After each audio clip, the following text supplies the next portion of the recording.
السلام علیکم، آپ دیکھ رہے ہیں گجر ورلڈ گوجری چینل۔ میں ہوں آپ کی میزبان سائرہ ناز گجر۔ ہمارا آج کا موضوع ہے گجر قوم کا ایک اور تاریخی اعزاز۔ انڈو یورپین زبانوں میں گوجری زبان کا مقام بنیادی اور مرکزی نوعیت کا ہے۔ انڈو یورپین زبانوں کے تقابلی جائزہ کی یہ رپورٹ ہم نے طویل محنت اور تحقیق کے بعد مرتب کی ہے۔ تقابلی جائزہ کے لیے ہم نے انڈو یورپین زبانوں کے بالکل ابتدائی الفاظ کا انتخاب کیا، جیسے میں، تم، ماں، باپ، بھائی، بہن، مجھے، تجھے، میرا، تیرا وغیرہ۔ یہ وہ ابتدائی الفاظ ہیں جو کسی بھی زبان میں ابتدائی طور پر اختیار کیے گئے الفاظ ہو سکتے ہیں۔ جائزہ سے درج ذیل نتائج اخذ ہوئے۔ حیران کن طور پر گوجری زبان کے ابتدائی الفاظ بیشتر انڈو یورپین زبانوں کے ابتدائی الفاظ سے غیر معمولی مشابہت رکھتے ہیں۔ مثلاً ابتدائی طور پر گوجری زبان میں لفظ ماں کے لیے ماتر بولا جاتا تھا۔ یہی لفظ ہو بہو اسی معنی میں دیگر انڈو یورپین زبانوں میں بھی بولا جاتا ہے، جیسا کہ لاطینی زبان ماتر، یونانی میں تلفظ کے تھوڑے فرق کے ساتھ میتر، جمہوریہ چیک میں ماتکا، بلغاریہ میں مائکا، ڈچ زبان میں مویدر، اٹلی اور اسپین میں مودر، جبکہ انگریزی میں یہ لفظ مدر بن گیا۔ اسی لفظ کی دوسری فارم ماں، ماتا یا اماں ہے، جبکہ ماڈرن فارم میں یہی لفظ پولینڈ، رشیا، رومانیہ اور کروشیا وغیرہ میں مما اور اسٹونیا میں اما کی صورت میں مستعمل ہے۔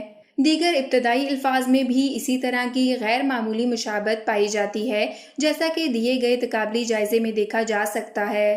اب سوال پیدا ہوتا ہے کہ گوجری زبان کی یورپی زبانوں سے اتنی غیر معمولی مشابہت کیوں ہے؟ اس کا جواب یہ ہے کہ آج تک انڈو یورپین زبانوں پر جتنی بھی ریسرچ ہوئی ہے، ان سب میں بنیادی چیز یہی سامنے آئی ہے کہ دراصل تمام انڈو یورپین زبانوں کا منبع یا مدر لینگویج آریاؤں کی زبان تھی۔ اب آریا کون تھے؟ تمام مورخین اس بات پر متفق ہیں کہ آریاؤں کی مشرقی شاخ تقریباً 3000 قبل مسیح میں ہند میں داخل ہوئی اور یہاں کی افریقی نسل دراوڑ قوم کو جنوب کی طرف دھکیل کر خود شمالی اور شمال مغربی ہند پر اپنی حکومت قائم کی اور زراعت کو رواج دیا۔ آریاؤں کی اس مشرقی شاخ کا سب سے پہلے تذکرہ ویدک ادب میں ملتا ہے، جس میں دریائے کابل، سوات، قندھار اور سندھ کا ذکر ہے۔ ویدک ادب کی تخلیق بھی اس علاقے میں ہوئی۔ آگے چل کر جب آریاؤں نے برصغیر میں ایک ملٹری اور پولیٹیکل سٹرینتھ حاصل کر لی تو وہی آریا برصغیر میں گرجر کہلائے۔ دراصل لفظ گرجر ان آریاؤں کی ملٹری اینڈ پولیٹیکل سگنیفیکنس کی ہی ترجمانی کرتا ہے، جو ان کو ان کے مذہبی پیشواؤں کی طرف سے خطاب کے طور پر ملا۔ برصغیر میں کچھ عرصہ بعد جب یہ آریا مجموعی طور پر گرجر کہلانے لگے تو وقت گزرنے کے ساتھ ان کی آریائی زبان بھی گوجری زبان کہلانے لگی۔ معلوم ہوا کہ آریائی زبان نے ہی بعد میں گوجری زبان کی شکل اختیار کی۔ 15ویں صدی تک گوجری زبان کو سرکاری اور مرکزی زبان کی حیثیت حاصل رہی، لیکن اس کے بعد اس کی سرکاری حیثیت ختم ہو جانے کی وجہ سے اس کی مرکزیت ختم ہو گئی اور رفتہ رفتہ یہ مختلف علاقائی زبانوں کی شکل اختیار کر گئی، جن میں سندھی، گجراتی، راجستھانی، دہلوی اور ہریانوی وغیرہ نمایاں ہیں۔ یہ سب زبانیں گوجری زبان کا ہی ایک روپ ہیں۔ آریاؤں کی دوسری شاخ جو مغرب کی طرف گئی، اس نے مختلف علاقوں میں اپنی حکومتیں قائم کیں اور رفتہ رفتہ ہر علاقے کی مقامی بولیوں کے اثرات سے ایک علیحدہ زبان کی شکل اختیار کی۔ انگریزی، جرمن، فرینچ، لاطینی، یونانی سمیت دنیا کی تقریباً 460 زبانیں انڈو یورپین زبانیں کہلاتی ہیں، لیکن بنیادی طور پر یہ سب ایک ہی خاندان سے تعلق رکھتی ہیں۔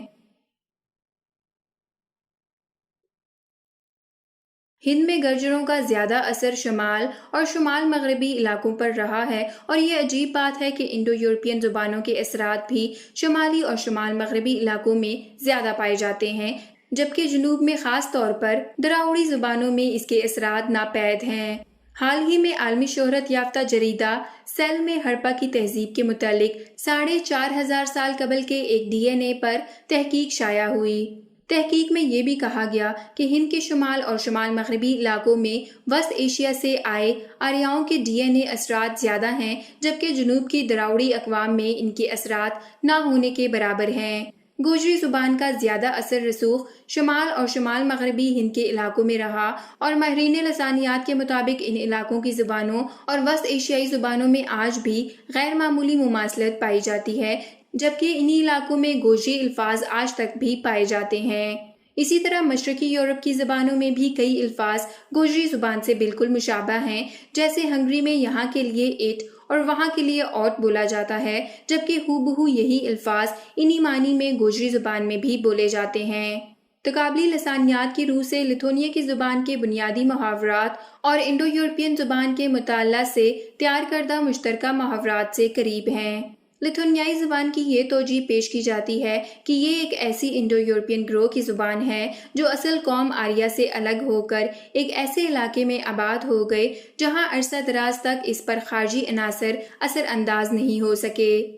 حیرت انگیز بات یہ ہے کہ مشرقی یورپ میں لتھونیائی زبان ہی سب سے زیادہ گوجری زبان سے مشابہت رکھتی ہے۔ اس کا واضح مطلب یہی ہوا کہ وسط ایشیا میں آریاؤں کی جو زبان تھی وہ گوجری زبان کی قدیم شکل تھی، جو بعد ازاں برصغیر میں آ کر آریاؤں کے گرجر کہلانے سے گوجری زبان کہلائی۔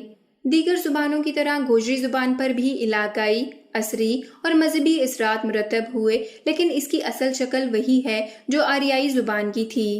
مثلاً آج مسلمان گوجر والد کو باپ، ہندو پتا، گجراتی باپو، سندھی پی، جبکہ کشمیر میں پے بولتے ہیں، حالانکہ اصل لفظ پتر تھا۔ اسی سے مشابہ لفظ گوجر میں چچا کے لیے بولا جاتا ہے پتریا، یعنی باپ جیسا، مطلب شروع میں باپ کو پتر ہی بولا جاتا تھا۔ اسی طرح ماں کے لیے آج ماں یا ماتا بولا جاتا ہے، جبکہ سوتیلی ماں کے لیے آج بھی گوجری زبان میں ماترے بولا جاتا ہے، جس کے معنی ہے ماں جیسی۔ اس کا مطلب ہے کہ گوجری میں ماں کے لیے ابتدائی لفظ ماتر تھا اور یہی قدیم آریائی زبان کا لفظ ہے۔ اسی طرح بیٹی کے لیے بیٹکی یا کوڑی بولا جاتا ہے، جبکہ نواسی کے لیے آج بھی دوہتری بولا جاتا ہے، جس کے معنی ہے بیٹی کی بیٹی۔ اس کا مطلب ہے کہ ابتدائی طور پر گوجری زبان میں بیٹی کو دہتر ہی بولا جاتا تھا اور یہی لفظ آریائی زبان میں بھی مستعمل تھا، جو آج بھی ڈچ زبان میں دختر، لتھونیا میں دکترا، بلغاریہ میں دشتریا، آرمینیا میں دستر، جرمن میں تختر، ناروے میں داتر، جبکہ انگریزی میں ڈاٹر بن گیا۔ حال ہی میں آریاؤں پر ایک جدید تحقیق شائع ہوئی ہے جس کا عنوان ہی for bearers of the Aryan legacy the Gujjars ہے۔ اس میں صاف طور پر یہ کہا گیا ہے کہ Gurjars were the most prominent among the Aryans, and their tribe's name Gurjar was derived from an honorary title of the most powerful Aryan ruler of Surya Vamsh Dashatra, who lived approximately around 2800 BC. نتیجہ: جس طرح جینیاتی اور historical science سے یہ بات ثابت ہوتی ہے کہ آریائی میراث کے حقیقی اور اصل وارث گجر ہیں، اسی طرح لسانی تقابل سے یہ بات ثابت ہوتی ہے کہ گوجری زبان ہی دراصل آریائی زبان کی اصل اور حقیقی وارث ہے۔ یہ اور بات ہے کہ پہلے برہمن اور پنڈت نے ہماری تاریخ کو چرایا اور بعد میں ایسٹ انڈیا کمپنی اور اس کے پالے ہوئے مافیا نے ہماری رہی سہی تاریخ کو بھی مسخ کیا، لیکن اب تمام حقائق کھل کر سامنے آ رہے ہیں۔ مزید ویڈیوز دیکھنے کے لیے گجر ورلڈ گوجری چینل کو سبسکرائب ضرور کریں۔ اگلی ویڈیو تک اپنی میزبان سائرہ ناز گجر کو اجازت دیں۔ اللہ حافظ۔